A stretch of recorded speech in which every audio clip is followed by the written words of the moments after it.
you ready? I think so.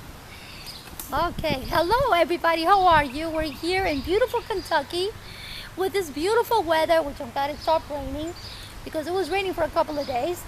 And basically we are Kids Grow Kentucky and Lean On Me, and we're going to do some videos throughout the time of the things that we are doing as community-wise and organization, right? So this is one of the first of many, so I hope you could hear us. This is our first run, so hey, I am here with Ed Council. For those who do not know him, he is the founder of Kids Grow Kentucky. And for how many years is Kids Grow? Entering our 10th year this coming fall. Are you sure it's 10? I think it's more. I think it's 11. Sure. Okay, well, let's say 11. But anyways, and we're here to discuss the various of subjects in which it is very dear to our hearts, and basically what we're doing around the community. We also have a third organization in which has joined us, which is called FAD. What does that mean? Families Against Deadly Drugs. Families Against Deadly Drugs, which is the CEO or the founder is Corey Council, which is Ed Council's son, which is my brother, so there. How about that? So today we're going to discuss something dear to us. We have been doing a campaign that's called Kentucky Fights Against Opiates. Did I say it right? Opioids. I have an issue with that word. So therefore, hello, forgive me if I'm saying it wrong. And today we're going to discuss more or less statistics, things that we have done, things that we want to see. And like I said, this is like one of our first videos, among others that we would like to do. So Ed, with that said, tell us a little bit about what's going on. Well, a lot's going on, but for a little background, let me tell you about when I first got here in Kentucky. That's 39 years ago. Wow. I came from Virginia, and things are different in Kentucky than they are in Virginia. I did get gasoline up at the Spaghetti Junction with a guy wearing a 6-shooter on his hip. Gave me the idea of maybe turning back wasn't a bad idea to protect my kids. Anyway, the more I got involved with living in Peaks Mill, a suburb of Frankfort, the more I noticed how the people were warm, hospitable, and had a good work ethic. Mainly because that part of Franklin County is very poor, and most of the kids work with their parents in the tobacco beds for 9 of the 12 months in a year. So in putting together a program for Kids Grow Kentucky, we could only camp, for example, in December, January, and February, which was pretty darn cold. But anyway, the beauty of the area, the hospitality and good neighborness of the people living along with me in Peaks Mill and my family made up for all of that. I was a little nervous about Kentucky's not having a big blob of blue on its map, but all these little blue squiggly lines that are called creeks, like Elkhorn and Benson in Franklin County, more than made up for it. But so, Ed, really, seriously, that's brown water. What's brown water? The Kentucky River creeks in that? Only after it rains. Brown? It's only after it rains. Oh, geez, you see, I'm from Miami, so I'm learning these little things going on. Only after it rains. Okay. At any rate, I also noticed that a lot of things from time to time were getting done that were new to our community. And they were getting done by organizations like Walk Bike Frankfort, like our Tourism Commission, who did the Riverfront Development Plan, and much of the infrastructure that's coming out of that is going to make the Kentucky River much more accessible and much less of a nuisance, especially during the rainy months. And we had Kentucky State University, that was making overtures to being a better part and a much more contributing partner to Frankfurt by having moved downtown to the old Paul Shorey Library. Were these things here when you first came? No. So that you actually got to see them? I actually got to see them happen. Wow. So that was pretty neat. Most of those people were not from here. So my coming here and not being a person from here made me feel a little bit more at home, because there are some people coming in here from other places that want to make a contribution.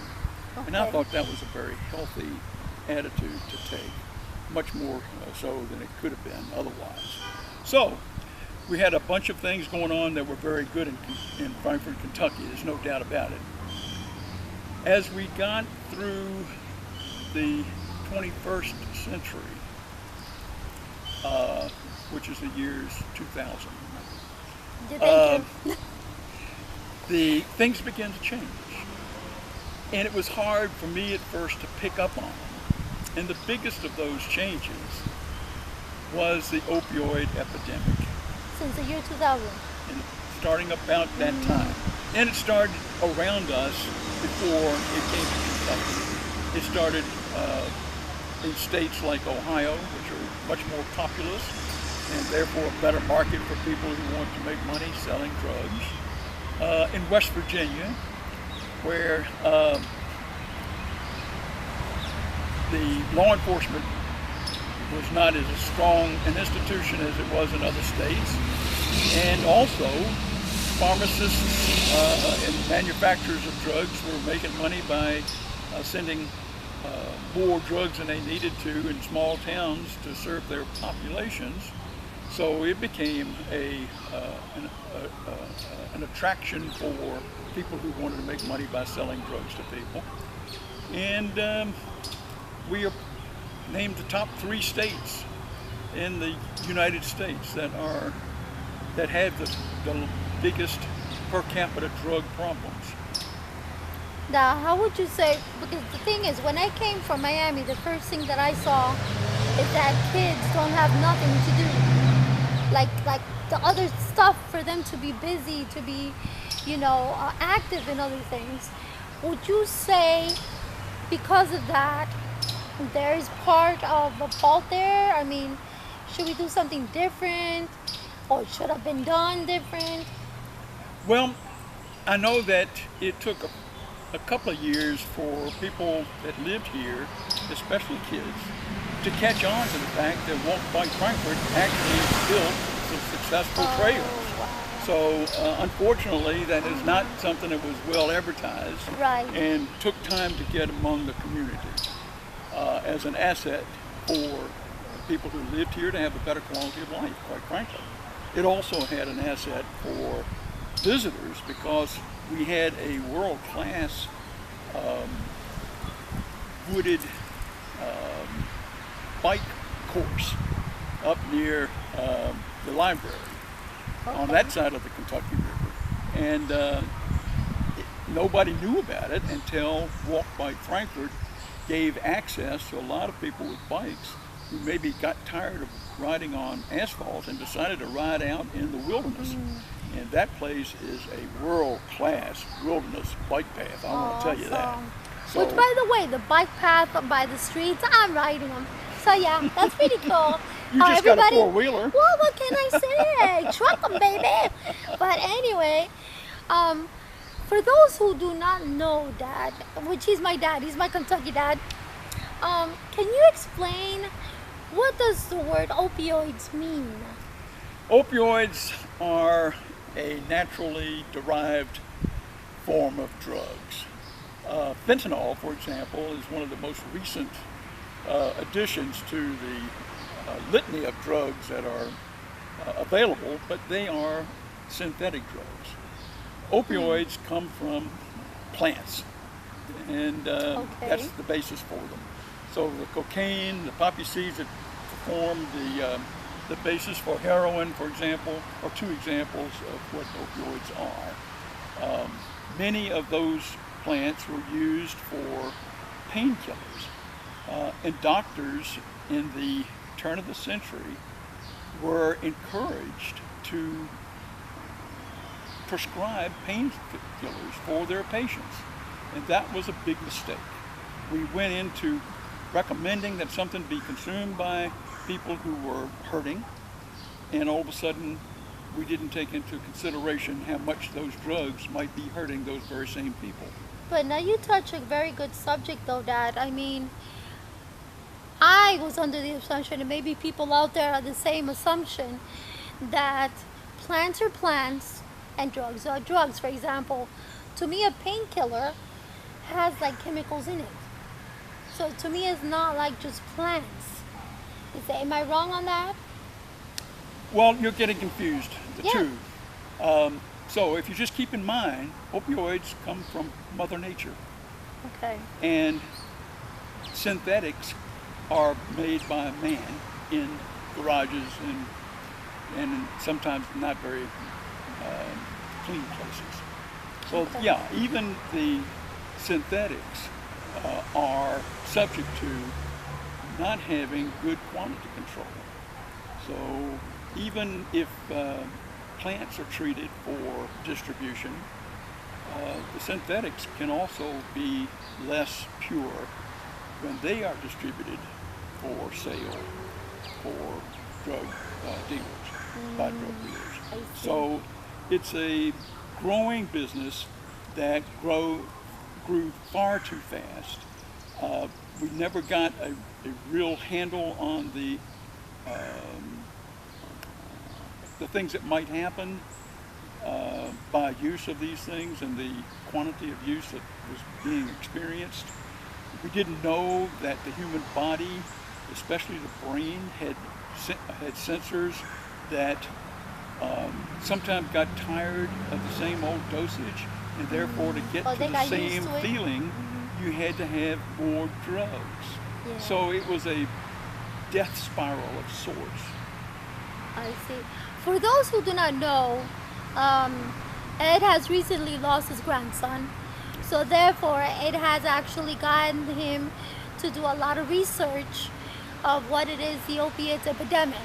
So therefore, what he's saying, he knows what he's saying because he's doing a lot of research on that. And one of the things that really caught my eye, that I find interesting, is some statistics that he took.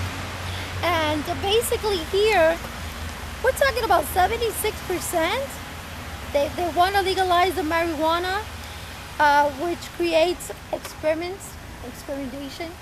Okay, this is a finding of a study done within the last couple of years, where 400 teens across the United States, from between 13 and 17 years old, were asked questions. 76% of them thought that legalization of marijuana would often create enhanced experimentation, not only with that drug, but within other drugs around it. And usually, Dad, correct me if I'm wrong, with the things that we've been going to talk with the conversations with the community, usually the beginning of a drug addict, they say the majority started with marijuana. You know, I have a Latino accent.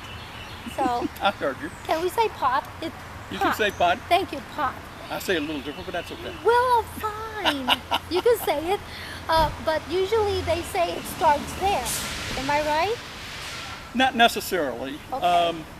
It is probably one of the biggest triggers to experiment with other drugs, but not by far the only trigger.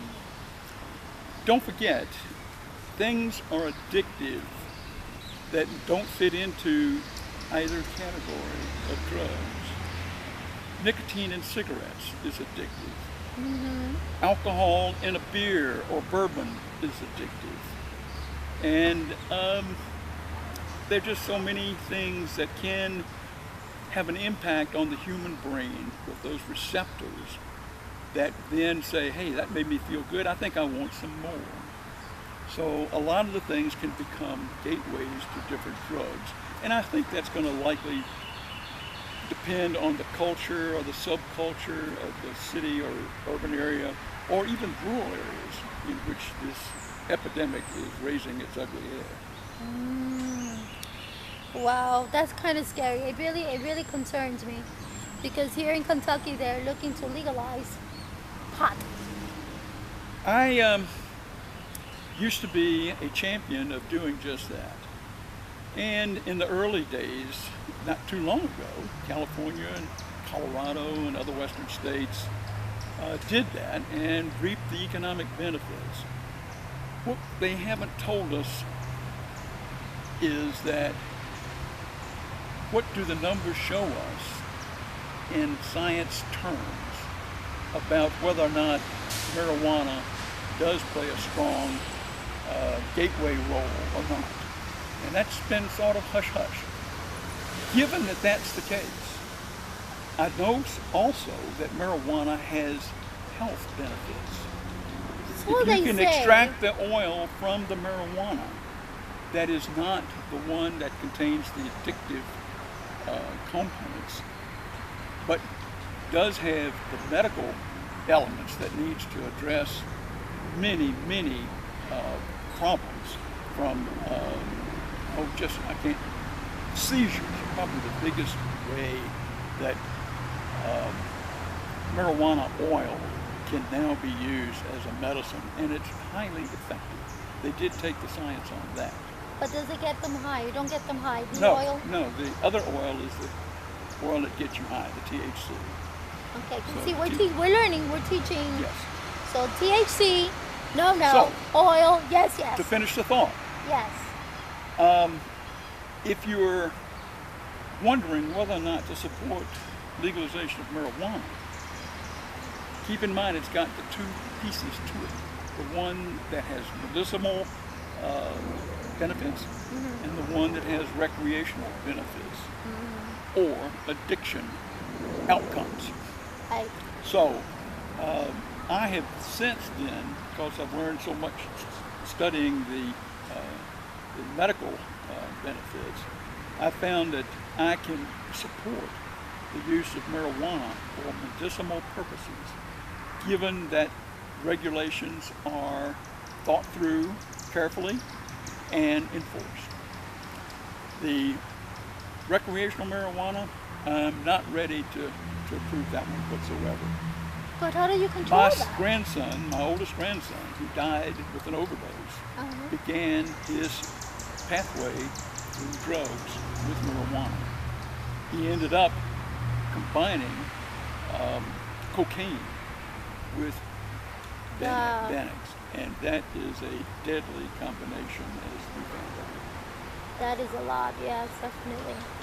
And at the same time, I would imagine, and we're talking about the marijuana side for now, that is starting to affect people getting their jobs, aren't they? Drug use is being tested by most employers, especially the major industrial employers that have many jobs in a factory, and where factory environment is a little less safe than an office environment is, and therefore to know that people are using or abusing drugs is very important to those kinds of employers. So that is becoming a problem in attracting people to come and increase your workforce. And right now, we do not have a growing workforce to keep pace with the attractions that we are creating for industry and commerce to come to Kentucky, to come to Frankfort, Kentucky particularly. Okay. So that And is I a would problem. imagine in West Virginia and all these places are the same thing, so. They are all having the same thing. Yeah, Ohio well, and West Virginia yeah. are two of our closest states. The crosshairs of the meeting of those three states is ground zero. And I know that right now your focus is the prevention side, Yes. because you say that prevention to you, I think, is right, because there are, how many subjects are there? There's prevention, That's the first. there's, which the other one? The first one would be, the second one would be intervention. So Intervention. now you know your kid, or suspect your kid is using drugs. There's some clues that somehow us adults sometimes stumble over. Rather than That'll be know another about. video for another day for sure. Treatment would be Treatment. the next one. recovery would be the one after that. And then there are a couple of others. Don't forget, these 4 steps that I've outlined affect the addict or the person who's addicted or about to be addicted if he's in the prevention phase. Right. With a family, one death like I had in mine has an impact throughout my family. It has multiple victims. Right. And there are needs for the whole drug management community to get together and help clean up those needs that people will carry for the rest of their lives. So that's teaching them how to deal with grief and how to deal with loss. So we're talking about the community. We're talking about the whole community How on this do we whole get them matter. There's involved? no question about that. How can we get the community involved, or what is it that we want to see them trying to do? Get this going to help out. Well, my understanding is that we Americans, one, are very good delegators. It's far easier for the boss to give somebody else an assignment, Orders. or you do this job and bring it back to me next week. For probably, since drugs were identified as problematic, this approach to resolving a problem doesn't work. Right. Because people who get stuck with those assignments in our community fall on the shoulders of school teachers who are not paid and do not have the expertise Right. to deal with this issue, or dealt with churches whose congregation and its learned pastors don't have that skill, and law enforcement. Well, law enforcement has been the one who's been most frequently assigned dealing with the drug problem. And for 100 years, it ain't worked. In this country, we've got to do something different. So our formula now is we're not going to win this war unless everybody in the community steps up and takes some responsibility. Now They can choose which. You know that we always are talking to people out there. Lord knows everybody knows me in Frankfurt because I'm driving all over the place. And I do talk to a lot of people concerning this, what we're talking about. But Dad, how? Because we want the community involved, but there's some people out there that because they know a person is a drug addict, they label that person. And that does not help out. Because I learned something. You know that I told you. I learned something new. Because I didn't realize it. That a drug addict is not them. It's that already their chemical imbalance is not normal anymore. So therefore the body is the one that's wanting to do that. And if the person doesn't have support to fight that, and we have somebody else label, then they go down the hill. You know, I mean, how do we talk about that? How do we address that? Stigma is an attack on an individual. And the bad part of that relationship is that the individual doesn't have a choice.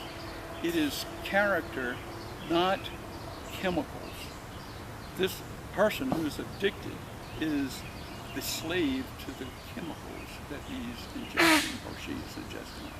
So it's not a disease, it is a disease, and it's not one that they sought. Did they make a bad decision in experiment? Yes. Yes. Did they succumb to peer pressure? Perhaps. Did they have an experience that got them depressed and sought self-medication? Yes. There are a number of different triggers, none of which are a felony. Right. And I met some of them that had painkillers because of an accident, because of something they could not let go.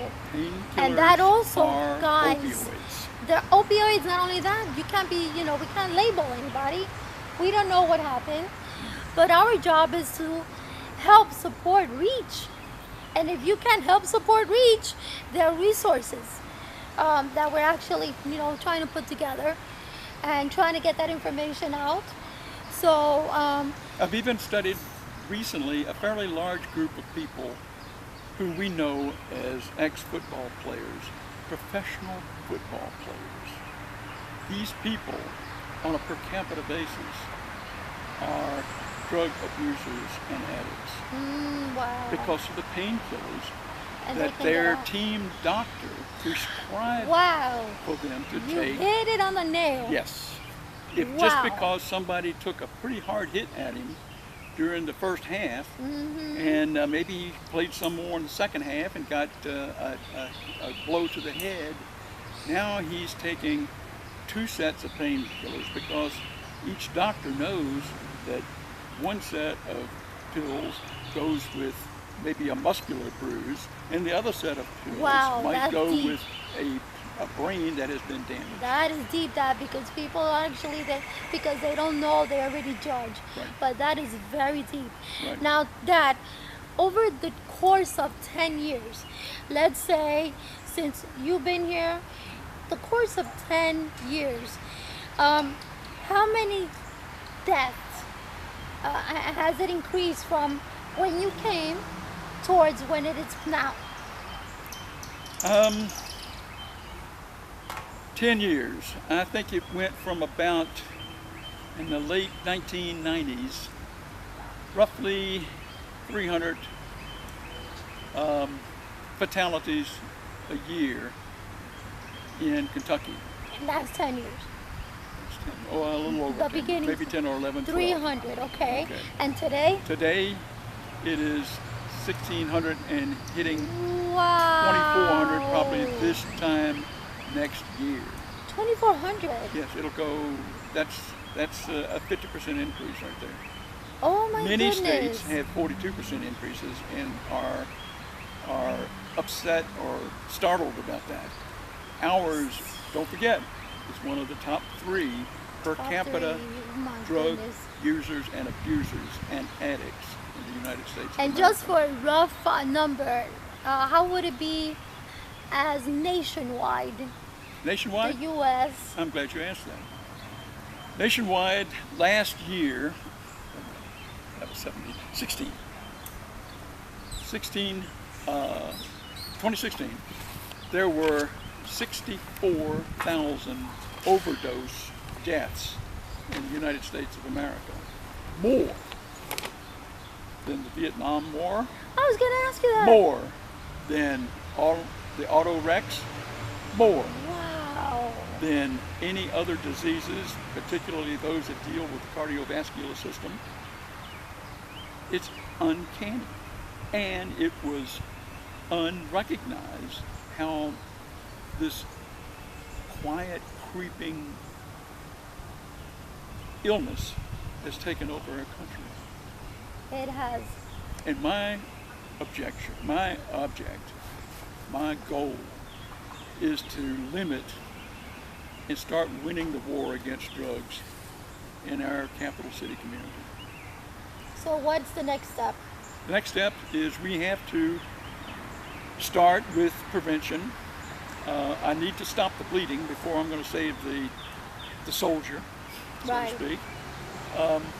It is the most complicated of all 4 steps we talked about, in that it's very difficult to prove why a person is not taking drugs. So, fortunately, we have some neuroscientists and psychologists and psychiatrists who are looking at these issues. The grail, so to speak, of the opioid You have to problem. stop the bleeding before, yes. You've got to stop the bleeding. You've got to cut down on people entering addiction first, and then focus on those that are already using, abusing, and addicted. So what would you tell the community? How do we get them involved?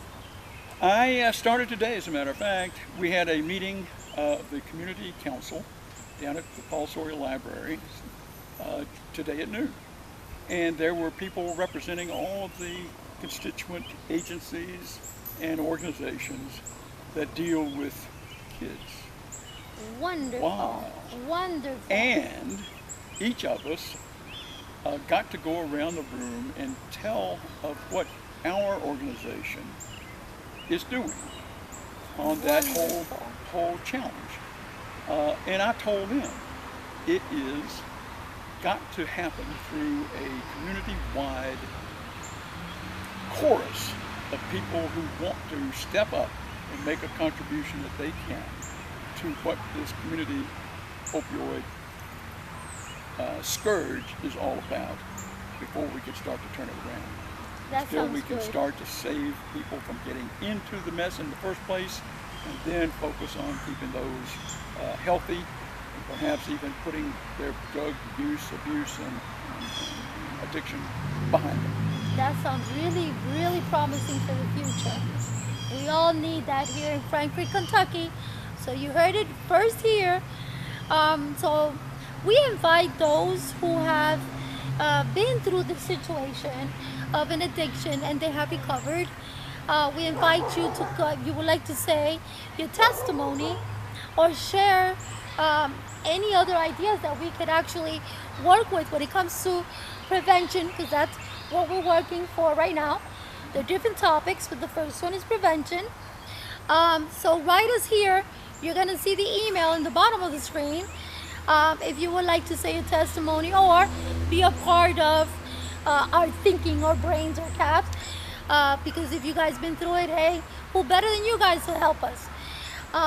If you have any other questions, any comments that you would like to ask Ed, again, write us in an email that you see in the bottom, and we will be able to answer you as fast and as soon as we can. Basically, we are working hard to bring this epidemic to be an awareness, because it is important for us to know what's going on. This is our kids' future and our future as well. So definitely keep in contact with us. We will soon get back to you. So for right now, this is Lean On Me and Kids Grow Kentucky, wishing you a wonderful afternoon, because Lord knows right now we're frying, because it is hot. So we'll see you soon. Bye.